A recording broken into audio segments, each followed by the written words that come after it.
Welcome to the third problem for Andrew Jackson. It's his relationship with the National Bank, which he hates and wants to kill. So it's important to note that at this point in the early 1800s, the government doesn't print paper money. They print hard currency, which we know is called specie.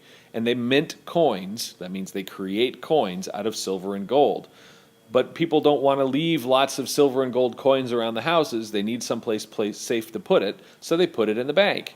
The bank then gives them a bank note, something that they printed on paper, which says, this is how much hard currency you've given us.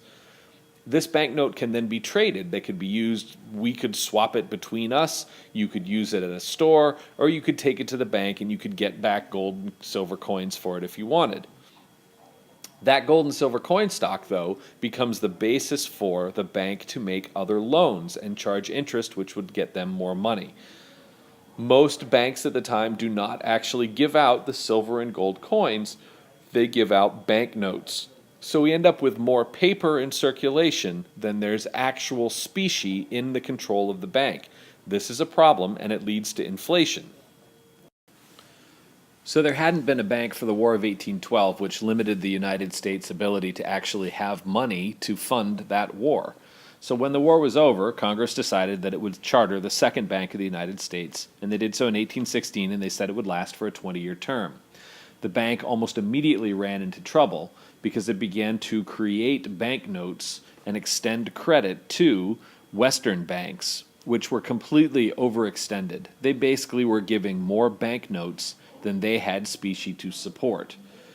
So, in the Panic of 1819, land values declined, and people were not able to pay back the loans that they had made to the Western banks, who were then not able to pay back the loans that they had taken from the main bank.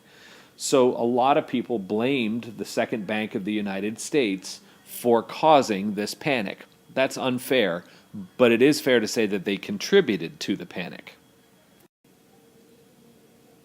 State and federal governments operate the same way. They create their own bank. So each state has a state bank, and then the federal government charters the Bank of the United States. And they follow exactly the same pattern. So the government will collect its taxes. Now it can collect its taxes in specie, in hard currency like gold and silver, or it can decide to accept banknotes.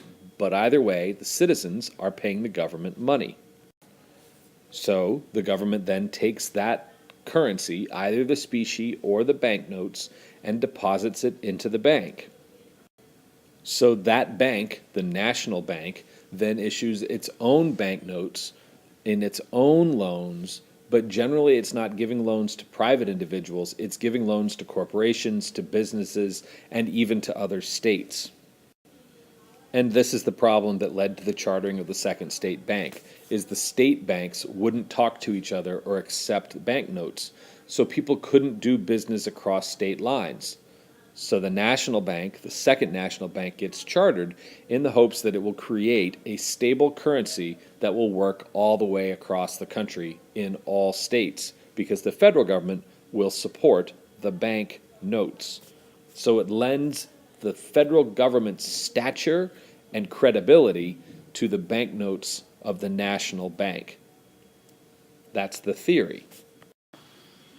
The Supreme Court got involved in the Second Bank of the United States when the State Bank of Maryland persuaded the Maryland legislature to tax all out-of-state banks.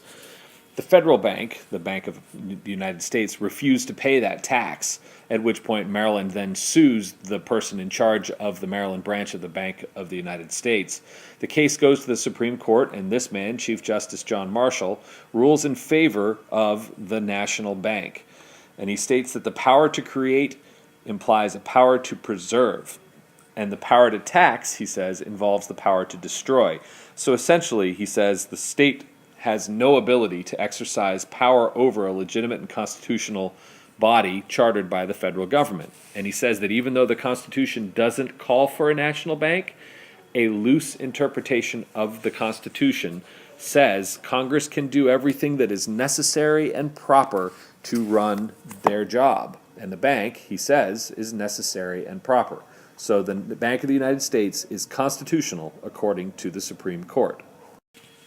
So after the Panic of 1819, the Bank of the United States is actually a pretty good thing for the U.S. economy. It does stabilize the economy. It does restrain bad lending practices by bad banks. And since the federal government puts a lot of gold and silver in the Bank of the United States, the bank notes that the bank issues are actually worth something. There is actual gold and silver behind the banknotes.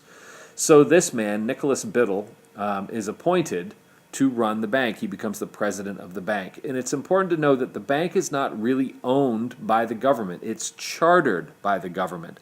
So the government doesn't have a great deal of say in it. It's like a body that works next to the government. So Nicholas Biddle is able to control a great deal of the United States economy, even though he's not an elected official. One of the ways that Biddle keeps control of things is he rejects banknotes. He forces states and state banks to supply actual specie. So he won't accept a banknote from Massachusetts. He will say, no, your deposits must come in the form of actual gold and silver coins. This does help keep inflation down, but this also causes people to feel like, he's got too much power and he's not accountable to the people. So the idea of citizens' money going into a private bank that is then lending that money out and making a profit on it doesn't really float well in this new democratic America. So resentment really starts to build toward the bank. So Andrew Jackson gets elected president in 1828 as a Democrat, right? He's a war hero. And he's also incredibly wealthy and got a lot of his money through land speculation in the frontier. Now, to frontier businessmen, from their point of view, the Bank of the United States was basically stealing their money and limiting their opportunities. So Jackson comes into office really already feeling like the bank is a bad thing because it just stifles their ability to do business. They also generally felt like government's really far away, it shouldn't be part of our daily life, and the whole idea of this loose interpretation of the Constitution that John Marshall is talking about really makes them unhappy. So Jackson agrees with that Western view that Americans should not be dictated to by government, especially not a bank, and especially not a bank that isn't even really part of the government. So he is philosophically opposed to the bank before he even arrives. So, rather predictably, once Jackson ends up in office, he refers to the bank as a, quote, moneyed monster. He claims the bank is an illegal monopoly, and he says that if he gets reelected to a second term and the charter of the bank runs out, he will kill this bank. And this is one of those very many political cartoons from the era showing him doing battle against the many-headed monster that is the bank. So, as part of this whole thing, Jackson gets reelected to his second term, and at that point, Henry Clay and Daniel Webster, both hating Jackson and thinking it would be politically opportunistic, they send a renewal of the charter of the bank through Congress early, in fact, 4 years early, because they figure that if Jackson signs it and renews the charter, he angers his Western constituents, but if he kills it, he'll lose the support of the wealthy Eastern businessmen. So Jackson's comment is, quote, the bank is trying to kill me, but I will kill it, unquote. So the renewal to the charter passes Congress, and Jackson vetoes it. He refuses to sign it, and he says it's unconstitutional, despite the fact that in McCulloch versus Maryland, the Supreme Court had said that it was constitutional. So here we have a picture of Old Hickory going to battle, literally, with Nicholas Biddle, Old Nick, and Bully Nick. So this gets known as the Bank War, even though it really is not a war. It's just a political disagreement. Jackson does something that's completely brilliant in the end to get rid of the bank. He realizes that the bank can't survive if it doesn't have any money in it, which sort of makes sense when you think about it. So he appoints a Secretary of the Treasury, Roger B. Taney, and he gives him the directive to pull all the federal money out of the bank. He says, don't do it all at once, do it over a bunch of months, withdraw the cash, withdraw the specie, and put it in state banks. And Taney does this, and suddenly the Bank of the United States has no specie, and it has to shut itself down. So by the time the bank's charter expires, it's broke, and it's gone. So Jackson does something really important here with his refusal to sign the bank's charter. He overrides the will of Congress, and he rejects the decision of the Supreme Court and sets the president up as being basically the most powerful of the three branches of government. This earns him the nickname of King Andrew I, as this cartoon shows. So I'll leave you with a bit of historical irony. Here is a picture of one of those banknotes that the National Bank used to offer to people in exchange for their specie, which Jackson, again, hated that bank. So it's always worth a chuckle when you look at the fact that our Federal Reserve, which is the current national bank, has issued the $20 bill with whose picture on it? Oh, Andrew Jackson's picture on it. I don't think he would be pleased, and I don't think he would find it an honor.